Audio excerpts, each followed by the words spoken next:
Buenas noches, hermanos. Nos ponemos en presencia del Señor, en nombre del Padre, del Hijo y del Espíritu Santo. Amén. Nosotros somos el matrimonio de Sandra y Néstor Montelongo. Esta noche nos tocó compartir con ustedes 3 temas. Uno es actitudes fundamentales de Jesús. El segundo, el camino de Jesús. Y el tercero, el seguimiento de Jesús. Pues vamos a empezar con actitudes fundamentales de Jesús, que son 5 actitudes principales. La primera es ante su Padre Dios. La segunda, ante la ley. La tercera, ante el templo. La cuarta, ante los poderosos. Y la quinta, Jesús ante los marginados. La actitud ante su Padre Dios es una forma de una relación de Jesús con su Padre, que es iluminar y animar a nuestra comunicación con Dios. Jesús nos presenta a nuestro Padre como alguien cercano y familiar, que nos llena de amor para todos nosotros, y al ser sus hijos debemos acudir a Él con gran confianza y movidos por el Espíritu Santo. La segunda es ante la ley. Los judíos tenían la ley como centro de sus vidas. Muchos le dieron una importancia exagerada a sus leyes y tradiciones. Jesús se opuso a esas concepciones y rigoristas y exageradas. Por eso en ocasiones lo vemos quebrantado, que quebranta las leyes y tradiciones, pues estas se convertían en opresiones y fomentaban hipocresía y el hambre no está bajo la esclavitud de la ley, sino que la ley está al servicio del hombre. Jesús acudió ante el templo. Jesús acudió al templo para predicar la buena noticia, a la vez purificar el templo y el culto que realizaban ahí. Por eso les dijo a los vendedores que sacaran todo de ahí y que no hicieran un mercado de su casa, que era la casa de su Padre. Esto nos dice en Juan 2:16.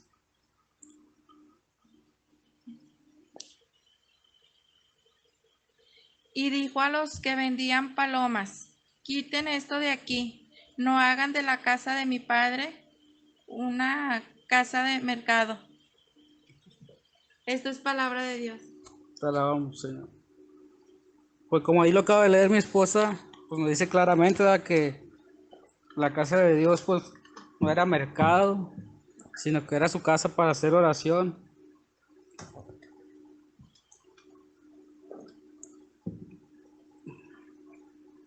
Que no quería que su casa que fuera un refugio de ladrones.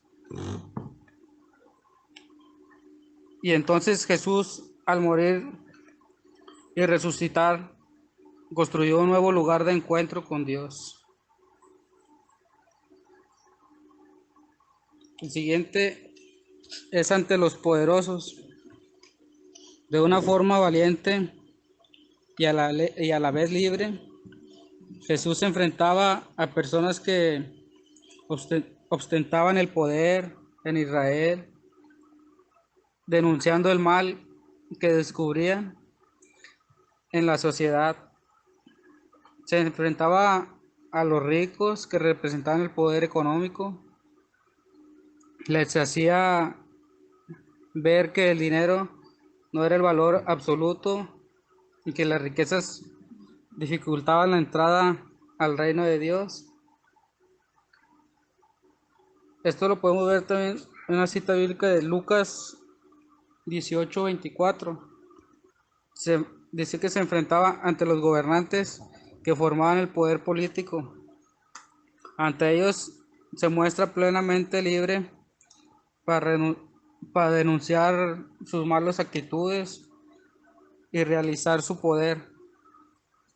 Es también bien en la cita de Marcos 12:17, que también se enfrentaban a los escribas, fariseos, seduces y sacerdotes, los cuales representaban el poder religioso y a aquellas que le criticaban su legalismo, hipocresías, ambiciones y operaciones que hacían sobre el pueblo.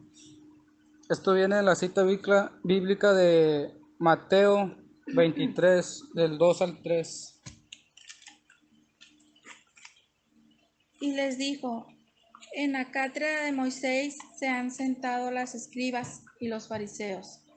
Hagan pues y observen todo lo que les digan, pero no imiten su conducta, porque dicen y no hacen. Palabra de Dios. Alabamos, sí. El siguiente es Jesús ante los marginados.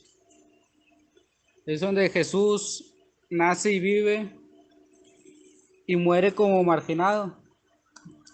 Los llamaba bienaventurados y que convivía con algunos como los pecadores, los samaritanos, enfermos. Los llamaba bienaventurados, que también era con la gente mal vista, con los pobres, con los niños, ofreciendo su misericordia. Esto lo podemos leer en la cita bíblica de Marcos 6:34. El siguiente tema es el camino de Jesús. Es cuando Jesús inicia su camino y se da cuenta de que su vida corría peligro, pues no eran bien vistas sus actitudes ante los poderosos.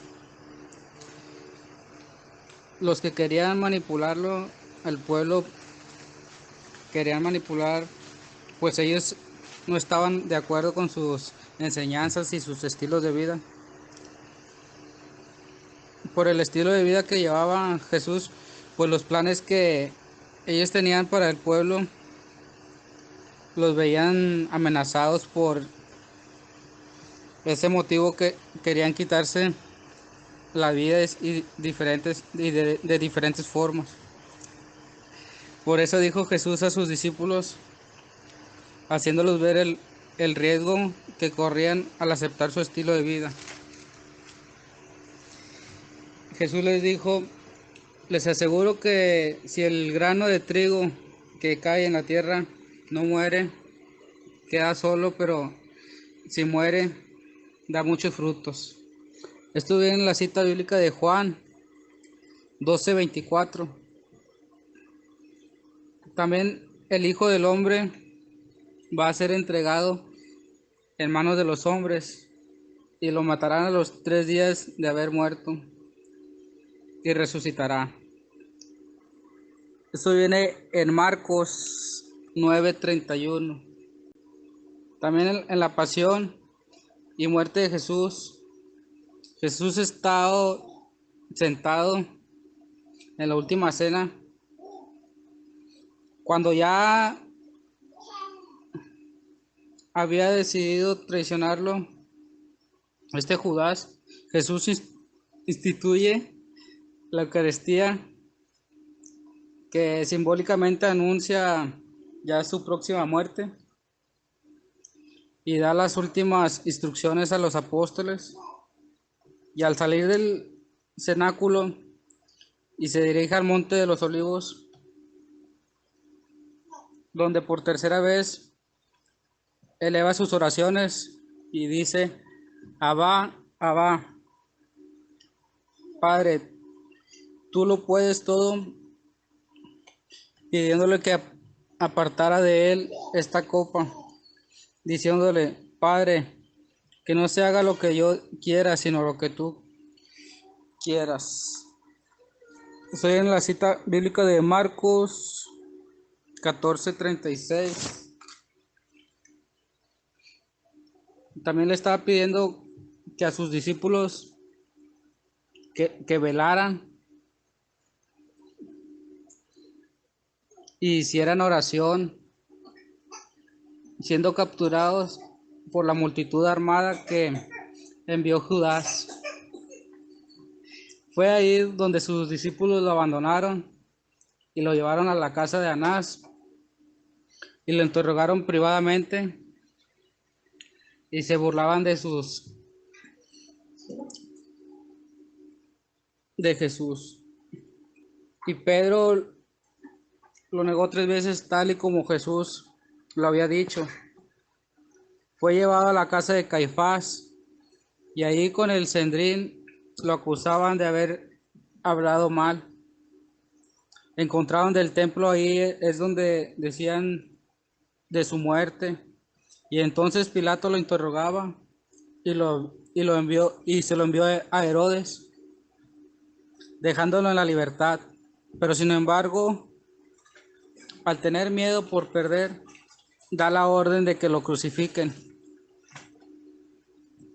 Jesús es consumido a su calvario.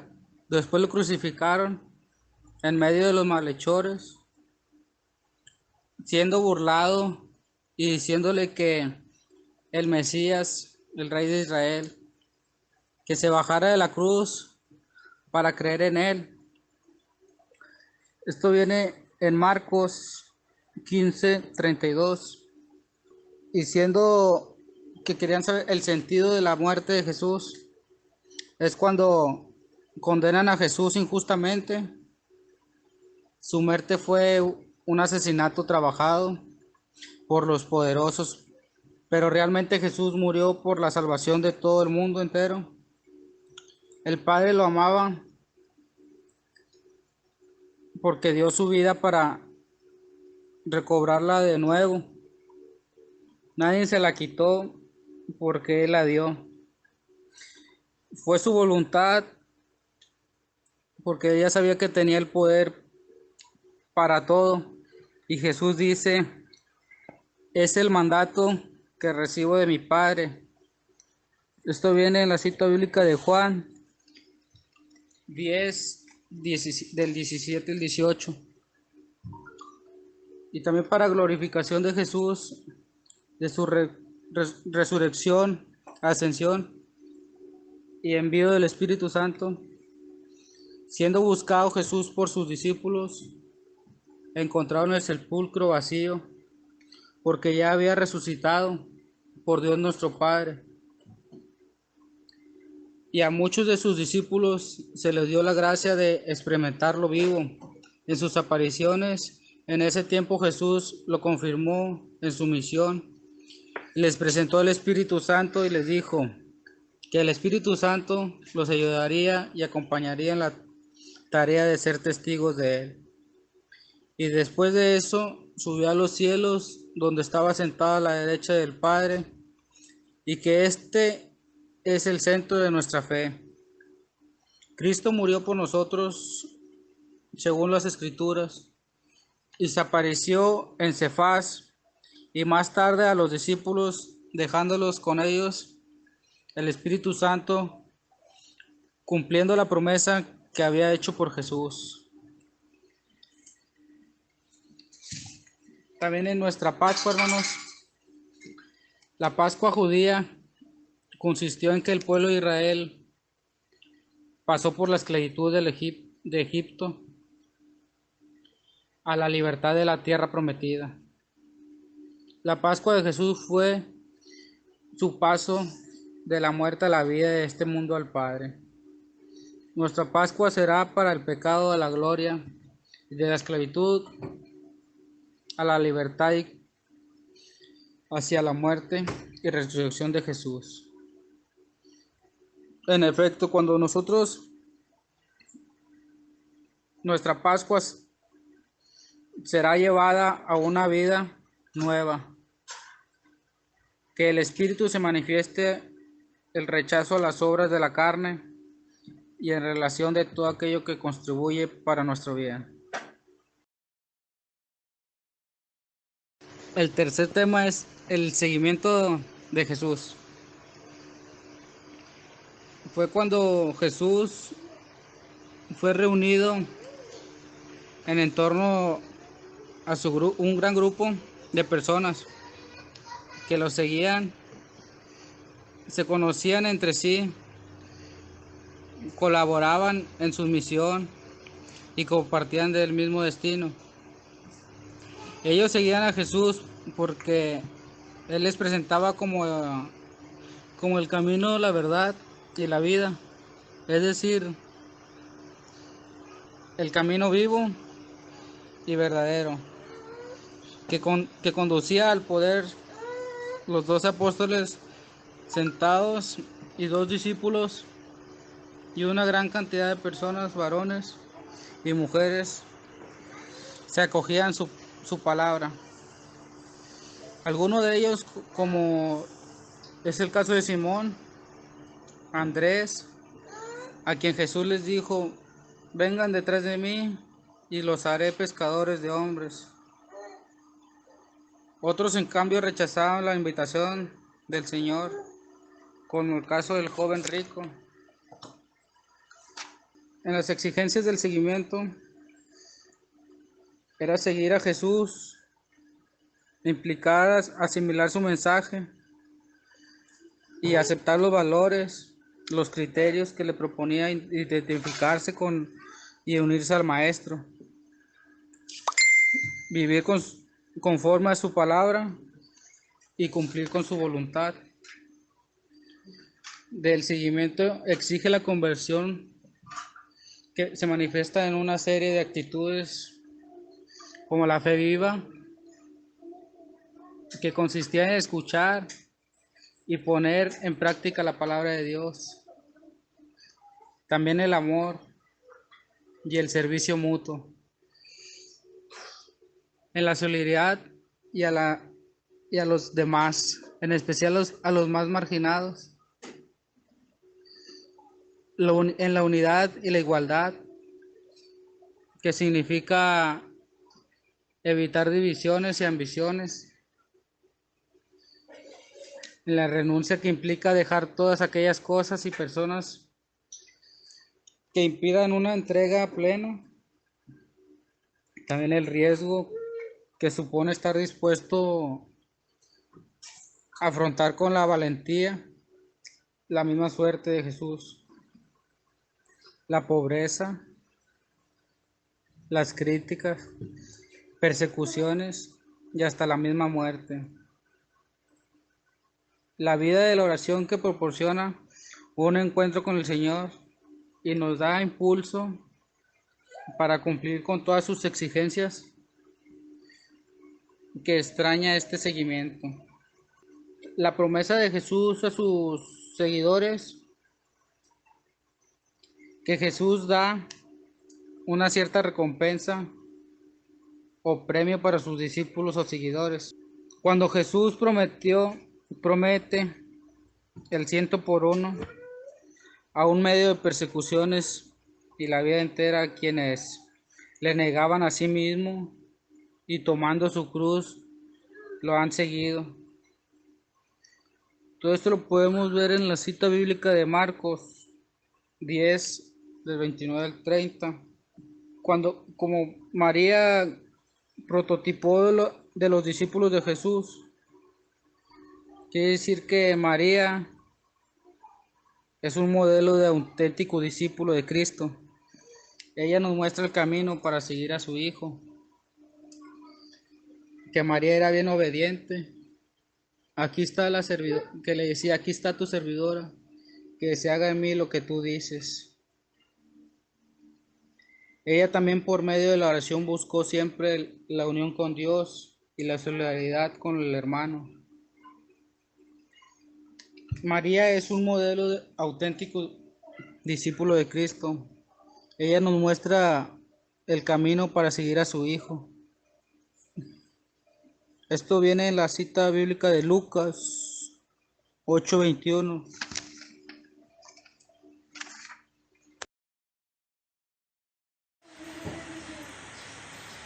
Muchas gracias, hermanos, por su tiempo. Estos fueron los 3 temas que nos tocaron compartir con ustedes. Esperemos en Dios si la hayan entendido, que haya sido una palabra para ustedes. Muchas gracias y bendiciones.